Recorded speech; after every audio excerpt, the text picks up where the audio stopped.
mas ikaw ang walang kwenta. Kasi nangahama ka ng ibang tao.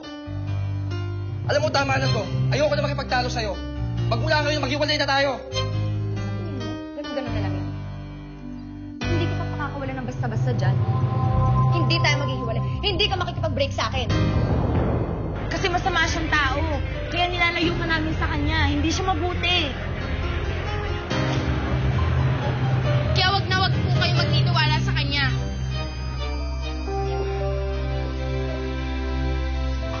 Para sa'yo yan. Magiging mabait ka na ulit sa akin. Oo. Pag sigurado na ako sa nararamdaman ko, paghanda na ako, saka ako sa'yo sasabihin, yung dahilan ko.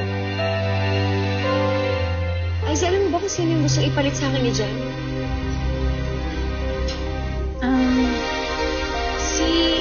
Si Riray. Sa tingin ko, sa kanya may gusto si Kuya.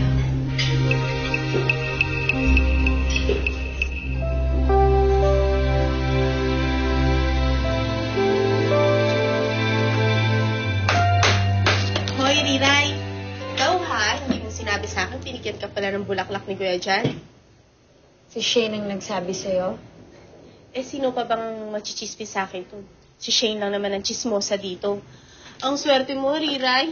Mabuti ka pa binigyan ng bulaklak ni Kuya Jan. Ako nga, miski katuray, wala eh. Tignan mo, mukhang mamahalin ang bulaklak ng binigay niya sa'yo. Mabait si Jan. Tulad ng ina ni Luis. Mabait siya. Alam mo bang nginitian niya ako kanina nung makita niya ako? Sayang at hindi kami nagkausap.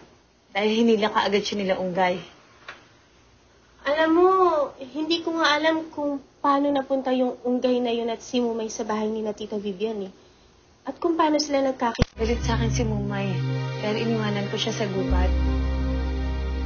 Aifa, alam mo ba kung saan nakatira si na Luis? Oo, bakit? Samahan mo ko sa kanila. Gusto ko makita si Mumay. Gusto ko makausap sila ni Unggay para makahingi ako ng tawad. Gusto ko ring makita ang ina ni Luis. Gusto ko siya makilala ng gusto. Pwede mo ba akong samahan? Pwede mo ba akong dalhin sa kanila? Oo ba? Yun lang ba? O sige, sasamahan kita kina Tita Vivian.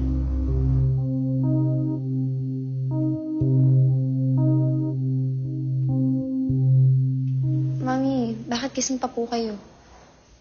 May sinabi kasi sa akin ng daddy mo kanina. Tungkol kay Riray. Anak, totoo ba yon? Si Riray ang dahilan? Kung bakit kayo nagkakalabuan ni John ngayon?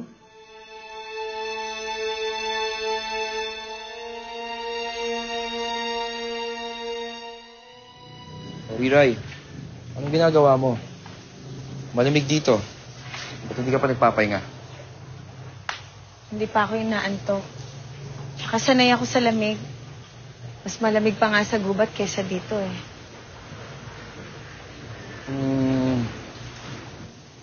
Paano naman kayo tumagal sa gubat? Hindi naman mahirap tumira doon. Lalo na't doon kami lumaki. Mas naninibago nga ako dito sa syudad eh. Kaya mo, masasanay ka rin. Hindi naman kita pababayaan eh. Ituturo ko sa'yo lahat ng bagay na kailangan mong malaman. Salamat. Bukas, aalis kami ni Aipa. Pupunta kami sa bahay ni Luis. Luis? Bakit? Anong gagawin niyo doon? Nandun sina Mumay at Unggay. Sila yung mga kasama ko noon sa gubat. Nakita ko sila. Kasama sila ng ina ni Luis. Sigurado ka? Ano naman ginagawa nila doon? Paano naman sila makilala ni Tita Vivian? Hindi ko alam. Kaya pupunta ako sa kanila para makita ko rin si Mumay. Pero Riray, Mainit ang dugo sa'yo ni Luis. Baka kung ano gawin niya sa'yo. Hayaan yung samahan ko kayo. Mas lalo lang siyang magagalit kapag nakita niyang kasama ka namin. Kaya wag na. Tsaka hindi naman ako magpapakita sa kanya. Si Mumay ang pupuntahan ko. Kaya wag ka nang sumama.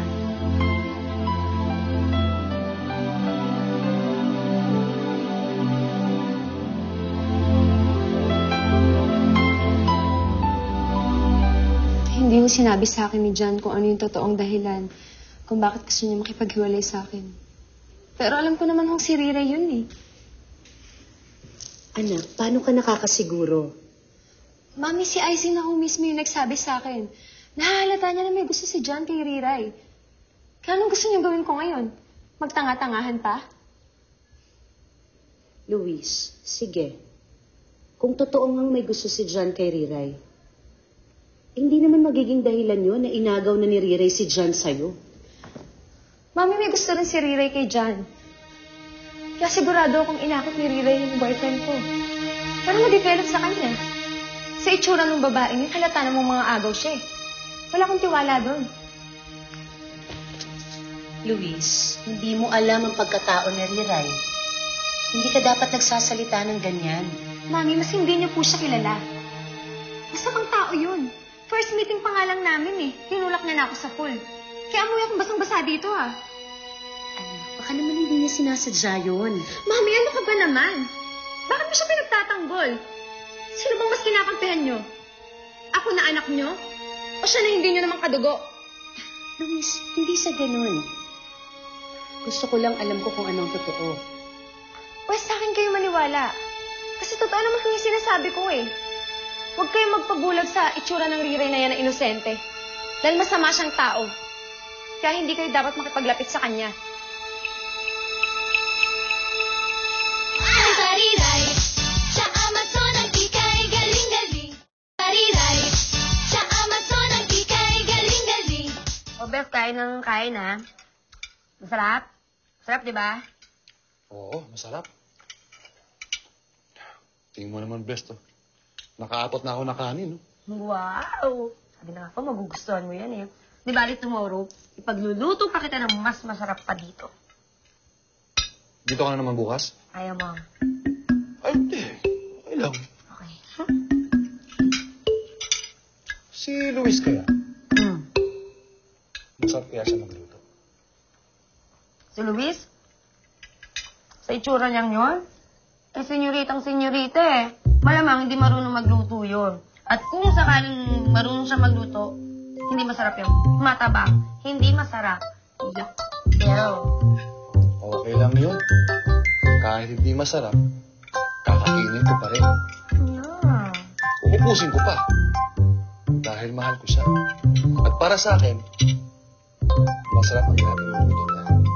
Kung ipagluluto ka niya, hindi ka nga na gusto. Ano yun? May sinasabi ka? Wala akong sinasabi. Sige na, kumain ka na dyan ng kumain. Oh, masarap, di ba? Ito pa. Yan, sarap, di ba? O pa. Ito. Okay to. Hindi mo pati itikman yan kanina pa yan eh.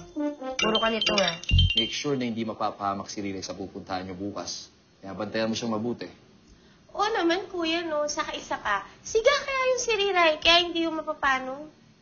Mabuti na yung nakakasiguro ako. Oo na, sige na. Meron ka pa bang sasabihin? May ibibiling ka pa ba sa akin? Kasi baka pwede na po ako matulog dahil inaantok na ako. Kaya naman pala grabe magselos si Luis kay Riray. Kasi masyado mo siyang pinoprotektahan. Hi, Icy. Bisita natin siya. Ayoko lang na mapahamak siya.